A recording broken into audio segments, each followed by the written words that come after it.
So about 10 years ago, when I was 14 or 15, I came across this YouTube channel for Jamie McDonald. And the guy looked familiar, and that's because he used to do some tennis coaching at the secondary school I went to. And anyway, I was following his journey, and he cycled from Bangkok to Gloucester on a bike that he bought second-hand, and he'd done it solo as well, or mostly solo. And I was just really impressed and inspired. And I've always kind of liked adventure videos and traveling videos. And another channel I've watched is C90 Adventures. It's a bit better quality than Jamie's when he started out. Um, but yeah, I just really inspired and I wanted to give something a go because I've never really done anything that mentally or physically challenging. And this is just a nice idea for something small in the UK. So the first step was to buy a bicycle. There's step one. So I did already have a bicycle. It was a thing from one of the cheapest bikes you can get from Halfords, and it wasn't very good. I had an engine mounted to it in the past. You can buy kits on eBay to mount engines, and I used it to get to work once when my motorbike was broken. But it just never seemed to roll very well, and it didn't really handle the way a bicycle should. So I got looking on eBay and on Facebook, and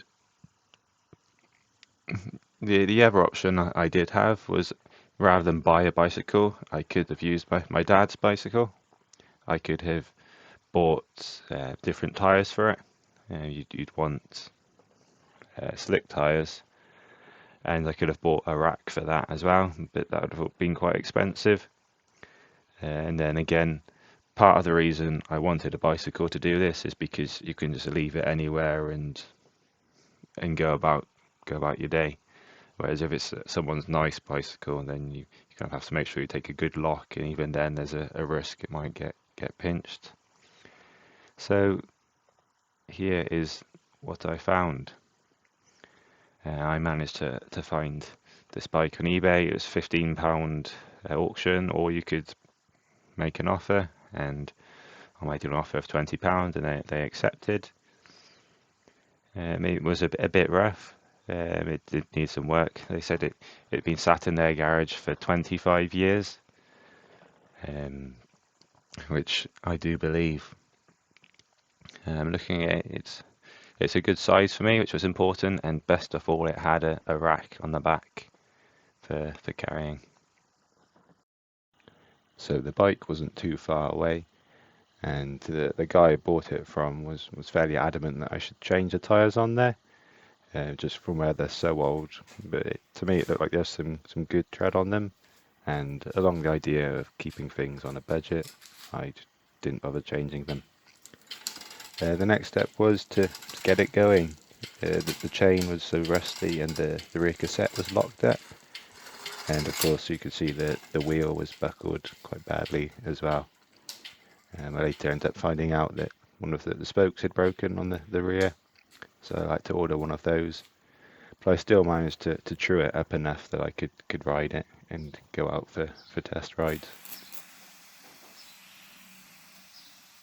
Yeah, I'm just cleaning some of the rust off the rim after changing the inner tube. I cycled 28 miles on my training slash test ride, and afterwards I was completely dead. I went to sleep and I slept pretty much the rest of the day. Other than that, the only training I did was I cycled to work twice, and it's about 10 miles each way. I did find that the bike was particularly hard to climb hills on compared to mountain bike and other bikes I'd ridden before.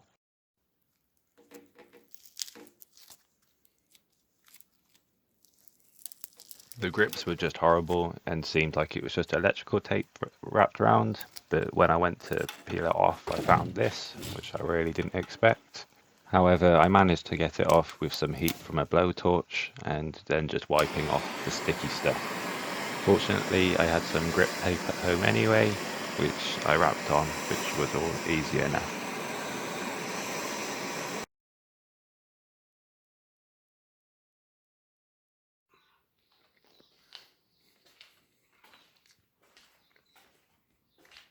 Putting the luggage on the back of the bike was a bit of a shock. I just didn't expect it to be so big and bulky. I even didn't bother bringing a cooker because there just was no room for it.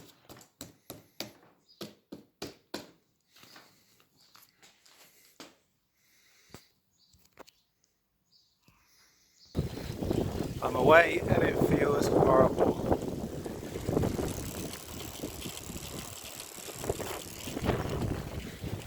I don't like it. It really does not feel good.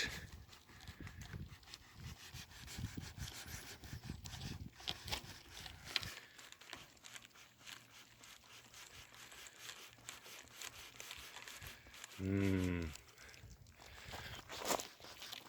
it's the metal which is bending.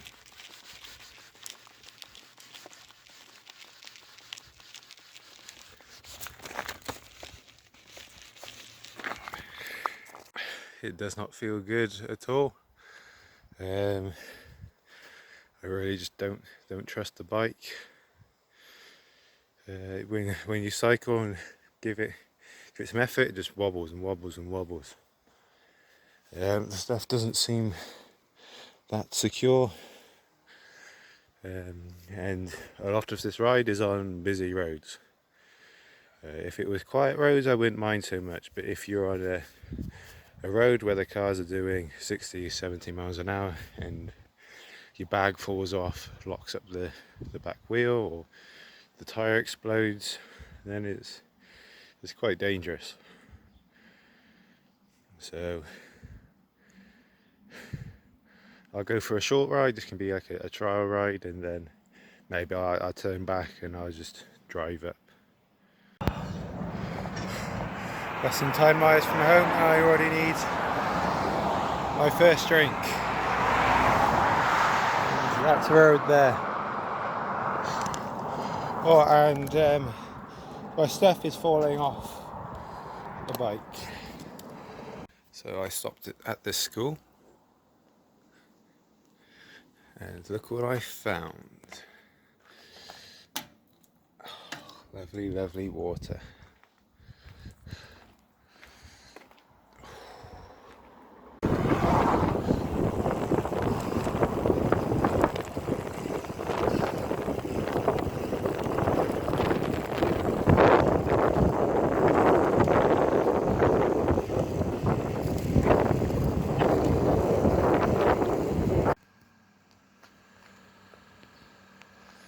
Yeah, we have a milk vending machine.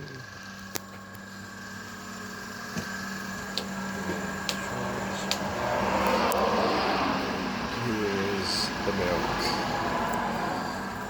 Very cool, very nice.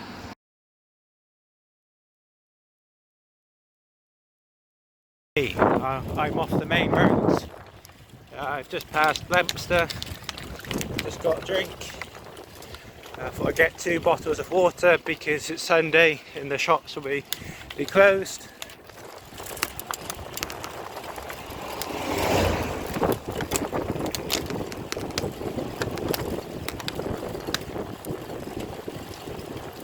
And then also the sun has gone away. My shoulders were getting a little bit red. I don't have any sun cream. Things are going well. I had a sore neck from looking down.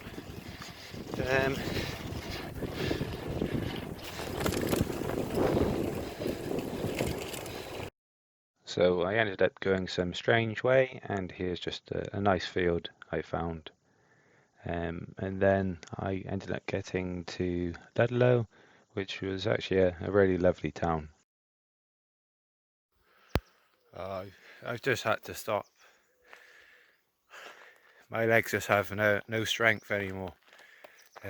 I can just about spin my legs, but there's no power. Oh, and I am dead. I'm exhausted. And I think I've only done maybe 50 miles, maybe not even that far. Oh, it's gonna be tough, but I think I can do it.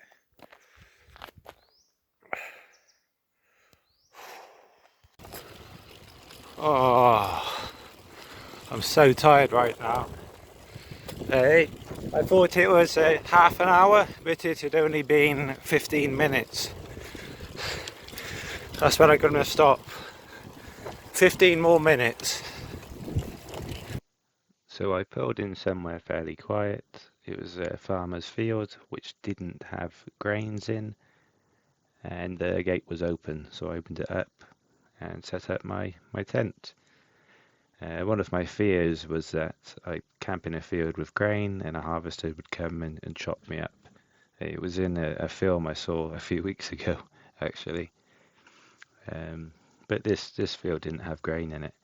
However, what I didn't expect is that up until midnight or so, every now and then you get tractors just coming along the road, and it would shake the road, and it would actually sound like they were going to run you over.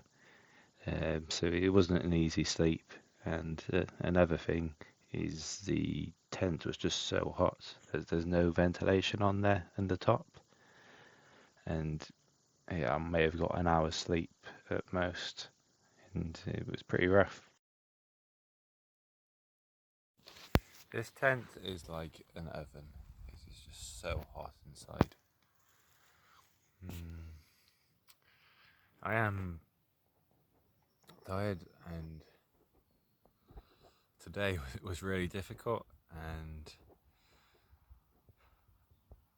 from here, I would have to cycle 100 miles to Snowdon, and I think I done 50 today or 60, and I'm dead.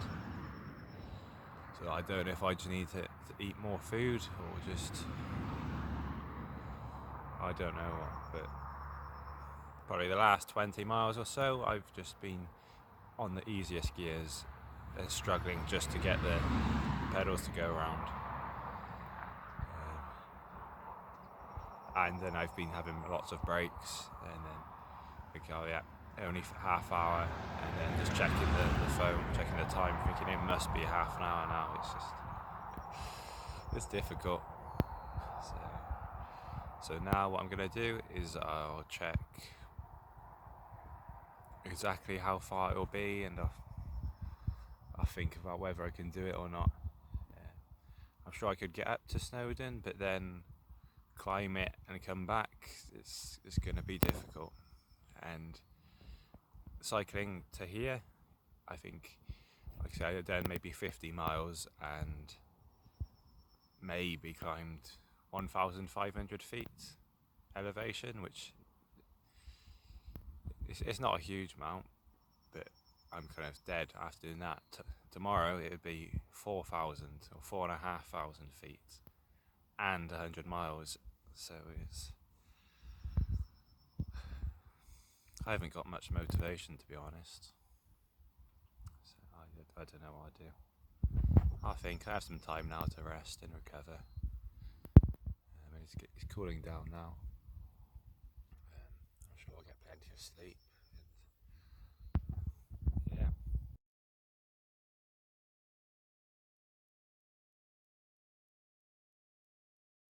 So after barely sleeping, I packed up my tent, which was wet from sweat and condensation and dew, and without eating anything, I left at around 6 o'clock. And now it was Monday, so I saw people commuting to work, which was interesting. And then I got to a village called Berrio, and that's where my first proper hill was of the ride, which I rode up there, and you'll see the clip from there now. And then for some reason, Google sent me along the A road. It wasn't a very nice A road. You can see it's probably where most of the traffic from Birmingham or Shrewsbury would go to Snowdonia. And then I got to a small village where I saw a sign for cafe, and I thought, great, I could really do with a cup of coffee and some cooked food, perhaps a bacon butty. So I pull in, go over to where the cafe is, and I see it's closed. And I'm thinking, what the fuck? It's 9:15.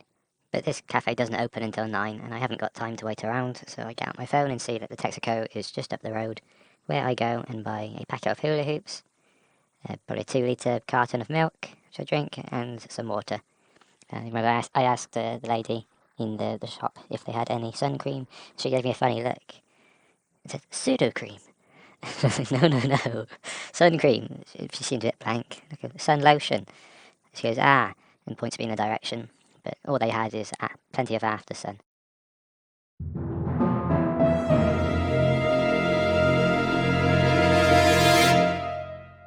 I gave up. At this point here, I messaged my friend and just said, I'm not going to do it. I'm just going to go to the beach instead. This is my holiday and I should be relaxing. The road wasn't particularly nice and I was just being overtaken by groups of bikers, which looked so fun, and being overtaken by families in cars, which just looked so easy. I thought I should relax. I shouldn't be doing this.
Absolutely baking. I found no sun cream. I've gone to 2 shops and neither of them had any. But what a lovely day. A lovely view.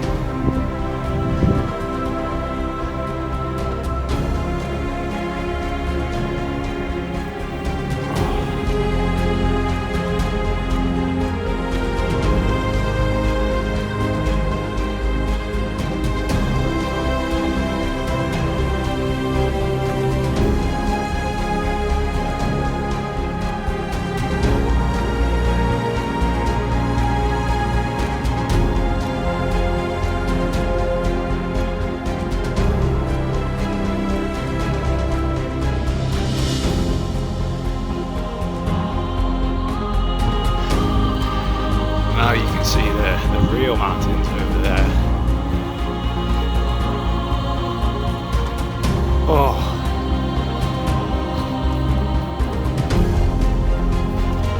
I'm feeling fairly good, but it's another 35 miles, which is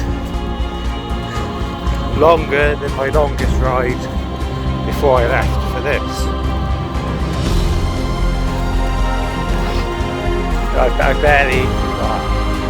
I've eaten a packet of hula hoops today. That's all.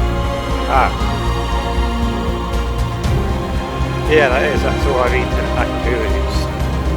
I'm hoping to stop soon, have a lie in the water, cool down, have some food.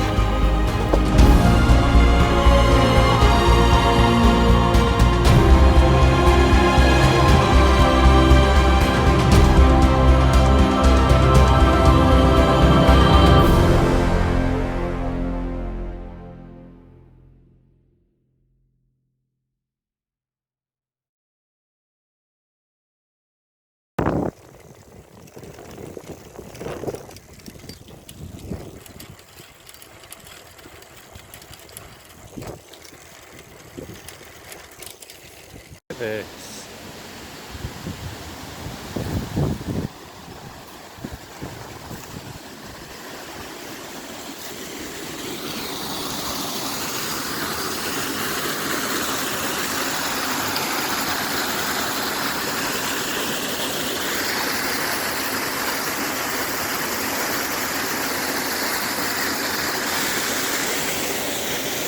tried to get my head in this.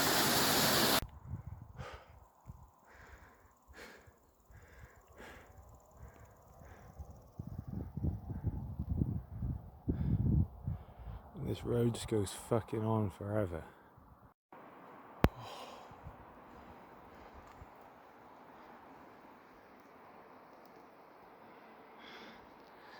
Getting steep.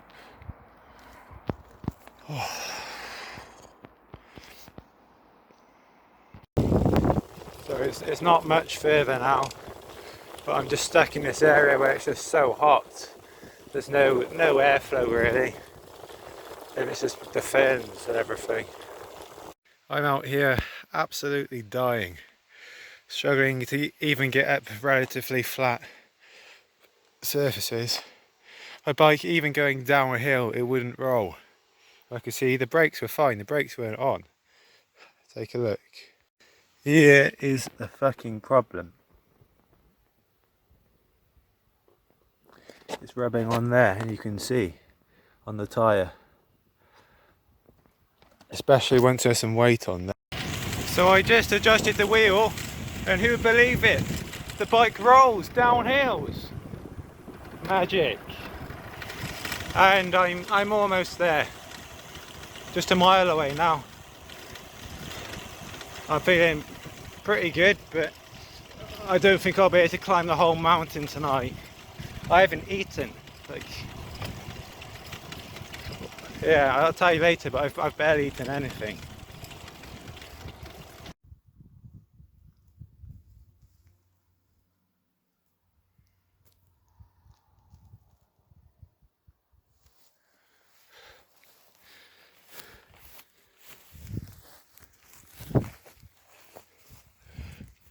Pekka, velocipede.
Walking up now.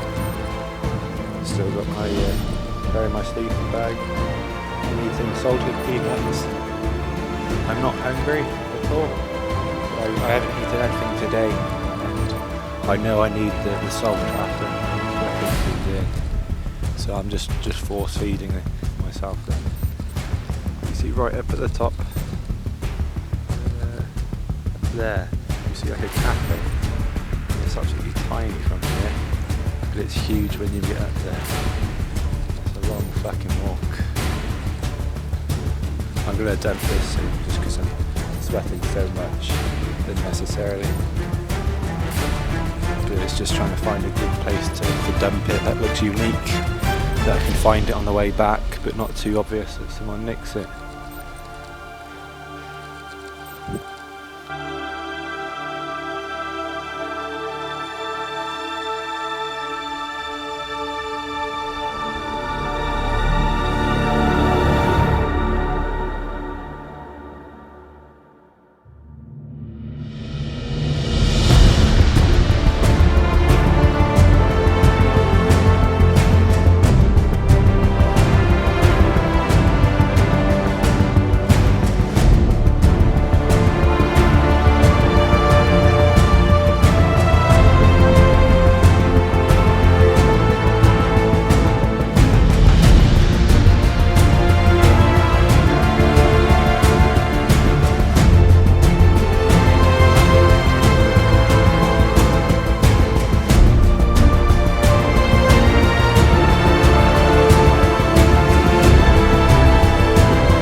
Did it.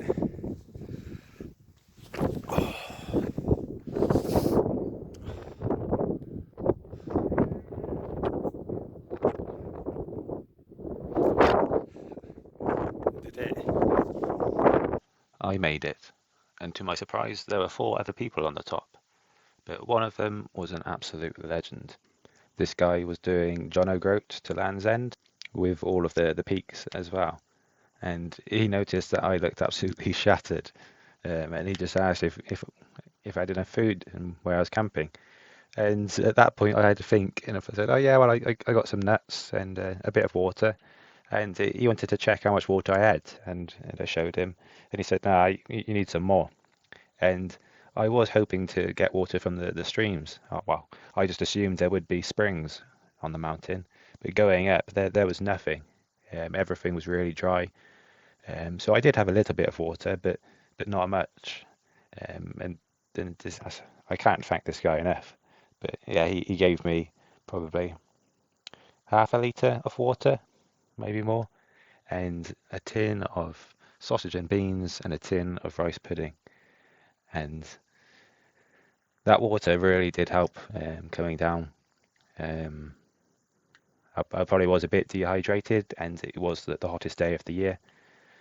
But I didn't even ask the guy his name. I was exhausted, but just walking down, it kind of hit me how generous it was, and I kind of just wished that I could buy the guy a meal, a proper meal, or just do something. But I didn't even ask his name or anything. I just got up to the top, and then I was quite keen to get back and set up camp, and quite keen to rest and avoid the darkness.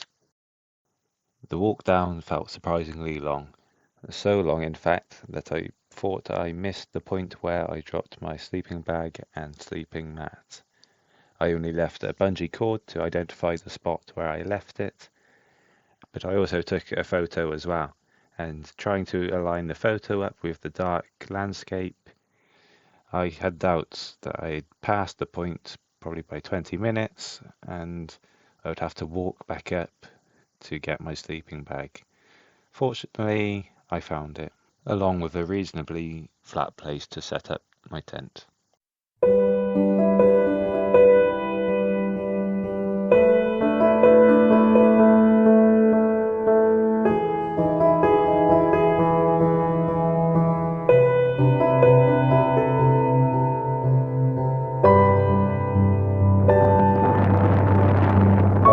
It's a lovely breeze all night. And the strange thing is how warm it is.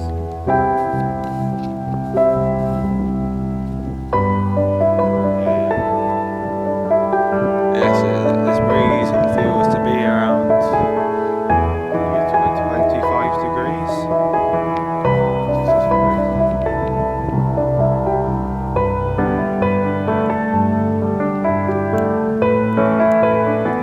And also there's no dew. Everything is dry. It's still maybe 5:45.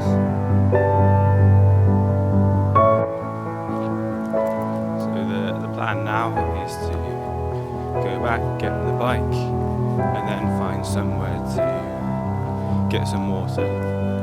Possibly that lake reservoir over there. First thing, water. Then I can wash finally properly for the first time in a few days. I have splashed myself in streams, but only really my face and arms and legs. Today I'll be able to have a nice proper wash, and then I will eat all of the food I have, try and build up my energy, and then I'll find a route, find where to go next, and then I'll go.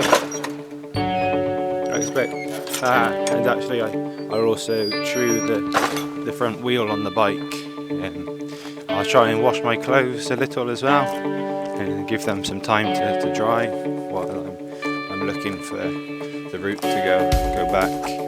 So I expect I probably won't leave or hit the road until about 10,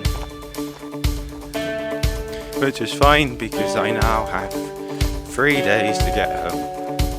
So I can do around 60 miles a day, and I think that should work out fine. I think I'll probably do more, but I don't think I'll do 100 miles again today.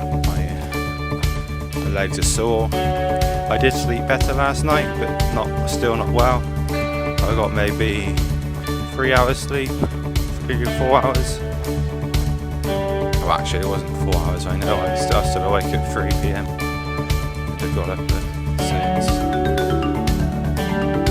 But still, I got more sleep than yesterday, which is still fuck all. I should have a little. I think the main challenge again today will be just this heat.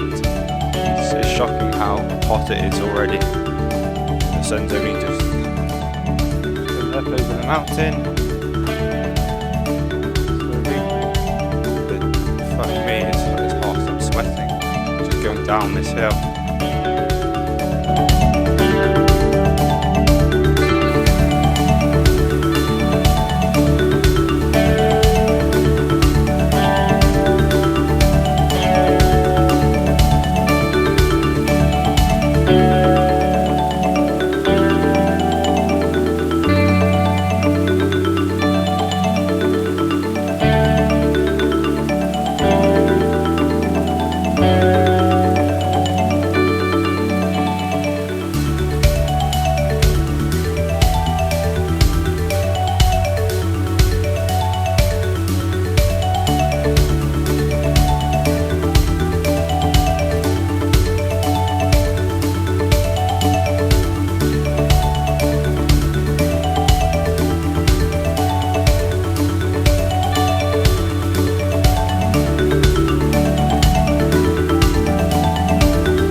So I got to this co-op where I bought milk, water, tinned mackerel, tinned peaches, a pack of donuts, and a chunk of brie.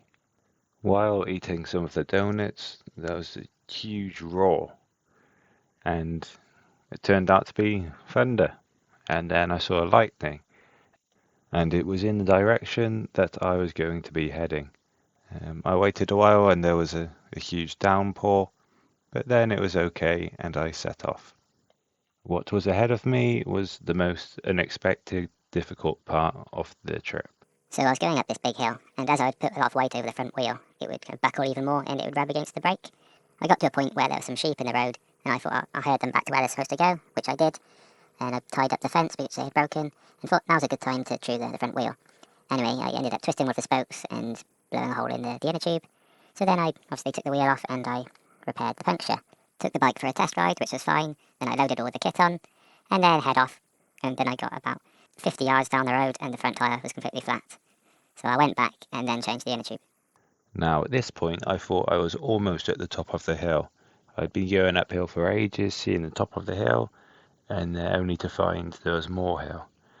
And this kept on going and going and going. You think, oh, I can see the top of the hill. You get up there, and then it's even further. And honestly, it just went on forever. And I feel like I have nightmares from it. Christ, I didn't know Wales was so hilly. I mean, I knew there was mountains in Snowdon, Brecon Beacons, and what they call the Black Mountains. But fuck me, there are fucking mountains everywhere.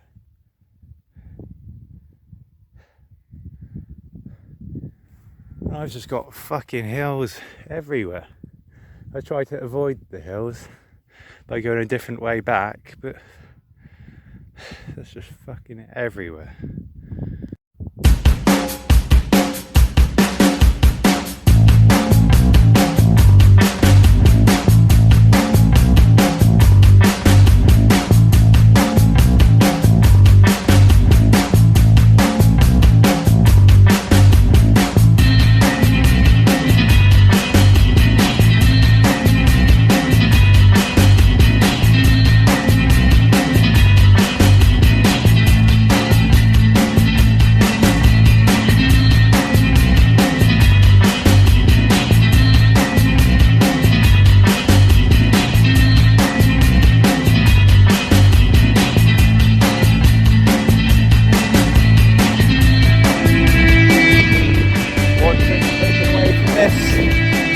Is never trust Google Maps.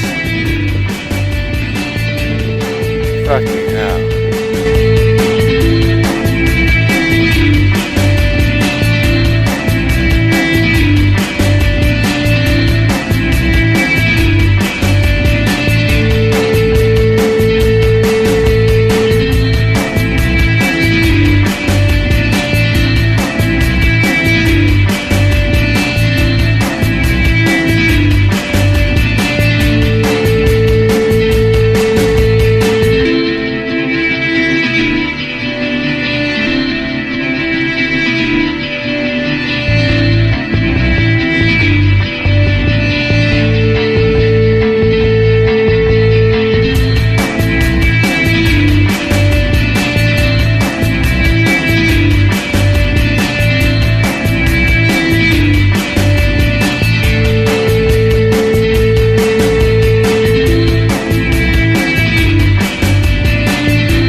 Sky's pretty. Well, it's darker than when there was that thunderstorm yesterday anyway. Seems like I'm more likely to get wet, although it is kind of bright over there, which is sort of where I'm heading. Hopefully I can avoid the rain until I get home.